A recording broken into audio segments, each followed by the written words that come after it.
नमस्कार, सबसाची बिंदु में मैं हूं लोक महेश शुक्ला।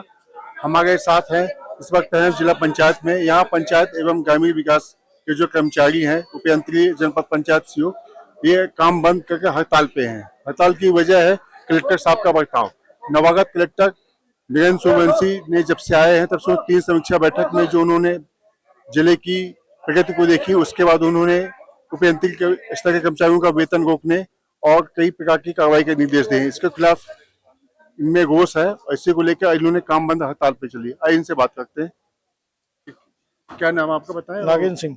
क्या मामले थे आपके? मामले हम लोगों के बहुत ज्यादा असहनीय थे। असहनीय का मतलब हम सभी कर्मचारी एक ऐसा माहौल में काम कर रहे थे जहां पे हमको ये लग रहा था या तो हार्ट अटैक होगा या बीपी होगी या हम लोग कभी भी कोई घटना हो सकती है।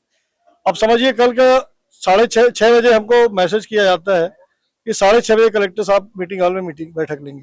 त्योथर का, सिरमौर का और जवा का आदमी 6 बजे वहां बैठा हुआ है और 6:30 बजे कैसे पहुंच सकता है। इसी तरह से कभी भी कोई हम लोगों का सैटरडे संडे छुट्टियां हम लोग नहीं जानते, ना तो कभी ये पूछा जाता है कि तुम्हारा परेशानी भी क्या है। अगर हम उनसे खुद बता के जाते हैं कि हम आप अवकाश में, सर हमारी ऐसी घर की प्रॉब्लम है, उसके बाद भी वो जब VC लेते हैं तो इतनी अनावश्यक बातें करते हैं कि वो कैसे चला गया, क्यों चला गया, उसको कार्रवाई करो, वेतन काट दो, प्रस्ताव दो, 12 बजा देंगे। सीओ हमारे जो रहते हैं, सीओ की मतलब ऐसा लगता है सीओ लोग एक प्रशासनिक अधिकारी हैं, उनका कोई सम्मान ही नहीं है। उनको इतने अभद्र भाषा के बात करते हैं, बाबू बना देंगे, ये कर देंगे, उल्टा खड़ा कर देंगे। ये अच्छा नहीं लगता है। हम लोग समाज मतलब एक बंधे हुए लोग हैं, कर्मचारी हैं, कर्मचारी के नियम हैं, कर्मचारी के एक आदर्श हैं, उन आदर्शों पे ही काम करें। ऐसा नहीं आज हमारे एक कर्मचारी नहीं, एक हमारा ग्राम पंचायत का GRS से लेके सचिव से लेके हम APO, सब इंजीनियर, COs आज अगर एक साथ इकट्ठे हुए हैं तो कहीं ना कहीं आप लोगों को सोचना चाहिए बहुत बड़ी पीड़ा रही होगी, तब आज हम सब इकट्ठे हुए और समस्त ग्रामीण विकास। इसलिए आज हम लोग ज्ञापन दिए हैं कमिश्नर साहब को। अगर हम लोगों की सुनवाई नहीं होती है तो हम निश्चित है कि अनिश्चितकालीन हड़ताल पे बैठेंगे। कमिश्नर साहब से चर्चा हुई, लंबी चर्चा हुई, इसके बाद क्या? कमिश्नर साहब ने हम लोगों को आश्वस्त किया है कि हम दोनों लोगों को बुलाएंगे और इस चीज के लिए उनको समझाइश देंगे और जो भी आपके गलत ऑर्डर होंगे उनको निरस्त करवाएंगे। अगर नहीं होता है तो हम लोग अनिश्चितकालीन हड़ताल पे बैठेंगे। जनपद पंचायत सीओ भी हैं? हाँ। सीओ साहब किस जनपद पंचायत से हैं आप? त्योतर जनपद से। तो इसमें क्या मामला है कि किसको लेके कैसे ये स्थिति आई, इसके विषय क्या मानते हैं? ये पिछले कुछ दिनों से ग्रामीण विकास के अमले को मानसिक रूप से असमय प्रताड़ित किया जा रहा था। समय बेसमय VC ली जा रही थी। जैसे कल का एक उदाहरण देना चाहूंगा कि 5:30 पौने 6 बजे के आसपास एक मैसेज आया कि आप 6:30 तक जिला पंचायत कलेक्ट्रेट पहुंचे। तो कोई त्योथर का व्यक्ति या जवा का व्यक्ति कैसे आना चाहेगा? नहीं आ पाएगा ना, तो नहीं आ पाएगा। तो ये गलत है, इस टाइप का नहीं होना चाहिए। और कई बार अमर्यादित शब्दों का प्रयोग किया जा रहा है। मीटिंग्स में VC के माध्यम से कई सारी महिला अधिकारी कर्मचारी भी जुड़े जाते हैं, उनके साथ अनपार्लियामेंट्री शब्दों का प्रयोग किया जाता है। तो इस तरह का प्रयोग नहीं होना चाहिए। सभी व्यक्ति शासन के कर्मचारी अधिकारी है, सभी आचरण नियम से आबद्ध है और सभी व्यक्ति उस आचरण के अनुसार ही काम करना चाहिए। चाहे वो कोई भी व्यक्ति हो, डेमोक्रेसी ऑफ इंडिया में वो पार्लियामेंट के द्वारा बनाए हुए लॉ या स्टेट गवर्नमेंट के द्वारा बनाए हुए लॉज को फॉलो करता है। और ये डिस्ट्रिक्ट के और कमिश्नरेट के सबसे बड़े अधिकारियों की जवाबदारी होती है कि उन शासन के निर्देशों का पालन कराए। छुट्टियां शासन के द्वारा घोषित की जाती है, जिन छुट्टियों में हमको दबाव बनाया जाता है कि आप छुट्टियों में काम किया जाए, काम बिल्कुल कराया जाए, पर ऐसी कोई इमरजेंसी हो तब काम कराया जाए छुट्टियों में। सभी व्यक्ति के परिवार है, घर में परेशानियां रहती है, खुद कई लोग पीड़ित है बीमारियों से, तो उनको भी ये मानवीय दृष्टिकोण अपनाना चाहिए। जो उनका कहना है कि रिपोर्ट में जिला पीछा रहा, कहने उसकी वजह क्या मानते, क्यों पीछा रहा जिला? जैसे गंगा संवर्धन योजना, PM आवास, इसमें कहीं न कहीं प्रगति बहुत पीछे है जिले की। जल गंगा संवर्धन अभियान अंतर्गत जिले की रैंक 39 थी। कुछ टेक्निकल कारणों से वो रैंक 51 पे आई। आज की आप प्रगति देखिएगा, जिला 47 रैंक पे। ये सभी हमारे फील्ड के कर्मचारी, ग्राम रोजगार सहायक, सचिव, मनरेगा का स्टाफ, APO, CO जनपद और जिला के जो कर्मचारी है उनके सहयोग से ही होता है। ये जो मनरेगा योजना या हितग्राही मूलक योजना होती है, इसमें हितग्राहियों को काम कराना होता है। RES या फिर जनपद इसमें मॉनिटरिंग एजेंसी। कई बार ऐसी परिस्थितियां होती है फील्ड में कि हितग्राही काम कराना नहीं चाहता, उससे काम कराने के लिए वो मना करता है। तो उन परिस्थितियों में हमारा जो ग्रामीण फील्ड का अमला है वो किन परेशानियों से जूझ के उसे काम कराता है, ये आपको महसूस करना चाहिए। फील्ड का मतलब ये क्या दिक्कतें आती हैं आप लोगों को फील्ड पे? बहुत सारी तकनीकी दिक्कतें आती हैं। मनरेगा एक तो मांग आधारित है, नई नई तकनीक्स आ रही हैं, एनएमएस के माध्यम से होता है जिसमें ई केवाईसी होती हैं। पोर्टल है, पोर्टल में हर जगह ना तो बराबर नेटवर्क होते हैं और ना तो वो प्रॉपर चल पाते हैं। कई बार आज ये लिंक आई है तो कभी वो लिंक आएगी। इस तरीके से व्यक्तियों को लेकर के भी जाते हैं, मजदूरों को लेकर जाते हैं। 10 मजदूर जा रहे हैं, 15 मजदूर जा रहे हैं, उसमें 6 की मजदूरियां उपस्थिति लग रही, कहीं 4 की नहीं लग पा रही हैं। उसमें बहुत सारी तकनीकी समस्याएं आती हैं। उन तकनीकी समस्याओं को बहुत अच्छे मानवीय दृष्टिकोणों के साथ समझना चाहिए और जो रैंक है कभी कम होती है, कभी ज्यादा होती है, तो इन परिस्थितियों में मानसिक प्रताड़ना पे नहीं उतरना चाहिए। ये सबका सम्मान होता है, बहुत ही उसको धैर्यता के साथ और टीम को अपने लेकर के एक अच्छी बेहतरीन लीडरशिप के साथ उसको आगे बढ़ाना चाहिए। निश्चित तौर से है कि कोई पीछे होता है, कोई आगे होता है, हर कोई चाहे कि हम एक ही नंबर पे होंगे तो वो संभव नहीं है।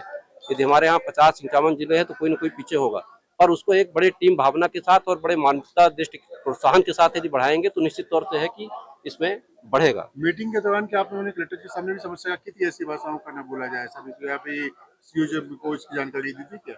नहीं, पहले इस तरीके से कोई प्रस्ताव उनसे इस तरीके से लोगों ने नहीं किया, कभी व्यक्त नहीं किया, किसी से सामने व्यक्त नहीं किया।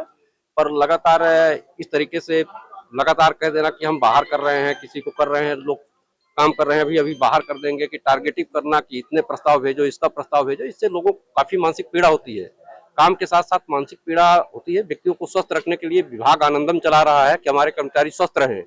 किसी तरीके से जितने काम के बोझ के कारण से अस्वस्थ होते हैं, वो एक विभाग खोल करके इसमें स्वस्थ रहने के लिए कामना करता है, सरकार कामना करती है, और उस कामना को दूर करके और हम एक मानसिक प्रताड़ना पे ले जाएं, ये मुझे नहीं लगता है कि स्वस्थ काम करने का एक तरीका है। ये बेहतर काम करने का तरीका नहीं है। सारे लोग बहुत काफी टाइम से काम कर रहे हैं और बहुत सारे लोग आए हैं। मुझे लगता है कि हर व्यक्तियों के काम करने के साथ साथ 17 से 18 लोगों के साथ और बेहतर अच्छे लोगों के साथ काम करने के अनुभव हैं। हम उस अनुभव के साथ लोगों को एक बेहतर और स्वस्थ वातावरण के साथ यदि काम करेंगे तो प्रोत्साहन के साथ हरदम काम आता है और अच्छा काम होता है। कितने महीने से आपकी तनख्वाह रुकी हुई है? सर मेरा 8 महीने से तनख्वाह नहीं मिली है और मेरी माँ को कैंसर है सर, और मैं बहुत परेशान हूँ सर। मेरा तनख्वाह दिलाई गया सर, मैं बहुत परेशान हूँ और मैं माँ की सेवा मैं कैसे कर पाऊँ सर। तनख्वाह क्यों रोक दी गई है, क्या वजह है? भैया मुझे कोई बोलते हैं कि ये फालतू बात कर रहे हो। किस बात की बात, किस विभाग में आप? हम सब इंजीनियर हैं, मनरेगा में है सर, नई गढ़ी में पदस्थ है और मैं बहुत परेशान हूँ। माँ की सेवा करना मेरा भी धर्म है सर, और मेरा तनख्वाह मेरे को दिलाया जाए बस ये, और काम कराए, मुझे कोई आपत्ति नहीं। मैं लेबर तक की पेमेंट नहीं मिल पा रही सर, हम कैसे काम कराएं सर। कितना लेबर भुगतान बगा आपकी नई गढ़ी में? हमारे यहाँ बहुत, जहाँ जाओ फील्ड में जाते हैं, कोई लेबर पकड़ लेते हैं, हमारी तनख्वाह दिलाइए, माँ की बगिया होती वो लोग पकड़ लेते हैं सर, और बोलते काम करो, कैसे काम कराए सर। और किसी भी कम वीसी चालू हो जाती है, चाहे शाम को चालू हो जाएगा, सुबह चालू। हम लोग कभी कुछ दिनचर्याएं हैं घर की, हम लोग टाइम से करिए, आप 10 बजे से लेकर शाम को 6 बजे तक करिए, कोई बात, इसके बावजूद भी आप वीसी चालू कर रहे हो और अधिकारियों को द्वारा दबाव देके हम लोग को नोटिस निकलवा देते हो। हम लोग कहाँ जाए सर, हम लोग भी परिवार है, हम लोग मानसिक रूप से परेशान हो चुके हैं सर। इतनी बात है, और मेरा तनख्वाह दिया जाए, मेरी माँ को कैंसर है सर, मैं निवेदन करना चाहता हूँ सर। क्या नाम आपका? मैं अनुज दुबे, ग्राम रोजगार सहायक हूँ। सर हम लोगों की व्यथा इस समय पे, अगर परिवार का मुखिया नहीं सुनेगा तो हम लोग किसको बताएंगे।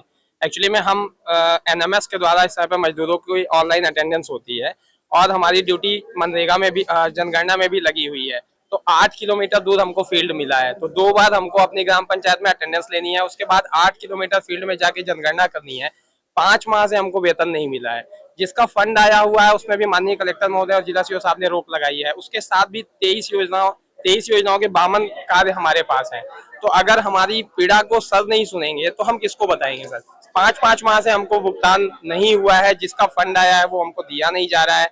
ऊपर से प्रेशर दबाव बनाया जाता है और ये कहा जाता है कि 5 रोजगार सहायकों का, 5 सचिवों का प्रस्ताव भेजिए जो काम में नीचे हैं। तो सर इतनी योजनाएं हैं कि किसमें हम ऊपर हैं, किसी में हम नीचे हैं, समन्वय बनाकर काम कराना चाहिए।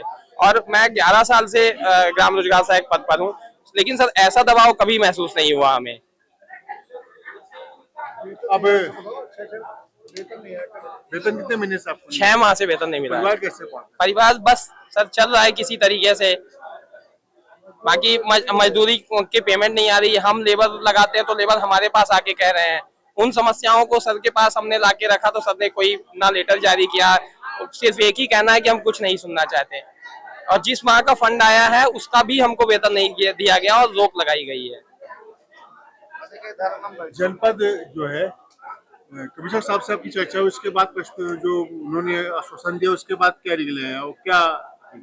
देखिए, पहले तो मैं आपके चैनल को सभी को बहुत बहुत धन्यवाद देता हूं कि आप लोगों ने हम लोगों की बातें पहुंचाने के लिए जो है तो समय निकाला, और साथ ही मैं अपने पूरे आरडी डिपार्टमेंट के अधिकारियों कर्मचारियों को धन्यवाद और बधाई देता हूं कि माने एक ऐसी योजना और ऐसा विभाग है जो 5-5 महीने से ना तो वेतन है ना मजदूरी है और सामग्री है, इसके बाद भी काम हो रहे हैं।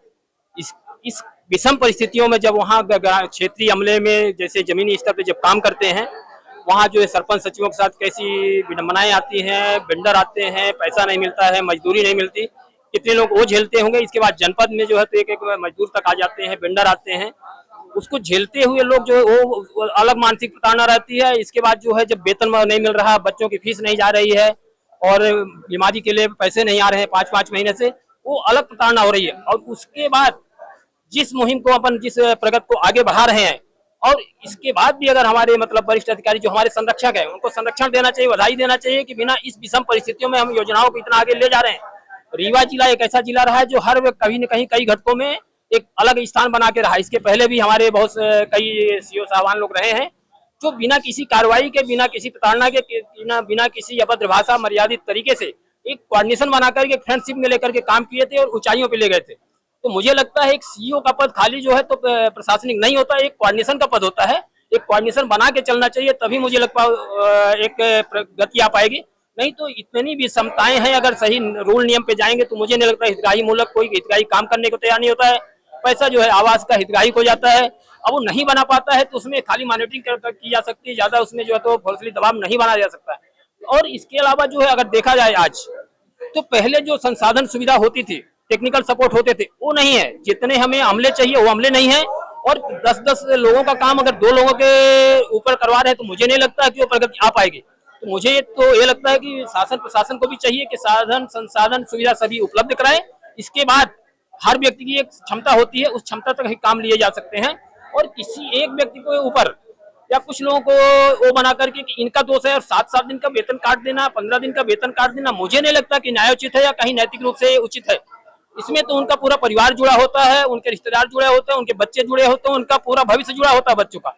और इसमें तो अगर देखा जाए खाली एक व्यक्ति जिम्मेदार नहीं हो, तो शासन प्रशासन से लेकर के साधन संसाधन सुविधा टेक्निकल सपोर्ट जितने होते सब जिम्मेदार रहते हैं। कोई सर्वर नहीं चलता है, कोई पोर्टल नहीं चल रहा है, कोई बजट नहीं आ रहा, 5-5 महीने से लेबर का बजट नहीं आ रहा है, सामग्री का बजट नहीं आ रहा, बजट आता है और इसके बाद रिजेक्ट हो जा रहा है, पहुंच नहीं रहा है। तो उसका झेलने के लिए तो कितने लोग झेल रहे हैं और कितनी वहाँ विषमताएं झेलनी पड़ती, कितने विवाद की स्थिति झेलनी पड़ती है, वो तो मैदानी अमले जानते हैं ना। और इसके बाद भी अगर अपने संरक्षक का संरक्षण नहीं मिलेगा, सपोर्ट नहीं मिलेगा, तो हम लोग क्या करेंगे।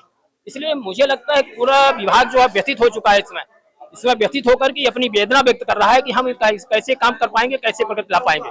आश्वासन की बात क्या निकला है, काम पे लौटेंगे कि नहीं लौटेंगे? देखिए, काम पे लौटने की कोई वो नहीं है, काम लौटेंगे, लेकिन 2-4 चीजें हैं। मुझे लगता है कि 25 और 26 में इतने लोगों के वेतन काटेंगे, अनायास वेतन कटे हैं। कोई उसमें 7-7 दिन का वेतन पर कार्रवाई होती है, किसी के ऊपर अगर वो करना है तो डराने के लिए, और उसके लिए कोई ऐसा नहीं कि उसको जड़ से समाप्त करने के लिए उसका परिवार वो न कर दें। एक रोजगार सहायक, सचिव, पीसीओ, एडीओ सभी कर्मचारियों के कहीं 7 दिन कहीं 15 दिन के जो वेतन काटे गए हैं उन्हें पुनर्विचार होना चाहिए। अगर उसमें कोई उनका व्यक्तिगत कोई घोटाला, वो अलग चीजें चलती है, लेकिन एक प्रगति के लिए कोई एक व्यक्ति जिम्मेदार नहीं रहता, पूरी चैनल जिम्मेदार रहती है। एक मतलब ग्राम पंचायत, ग्राम से लेकर के भोपाल तक की पूरी टीमें उसमें जिम्मेदार रहती हैं। अगर साधन संसाधन सुविधा और बजट समय पे उपलब्ध कराए होते तो जरूर प्रगति आती।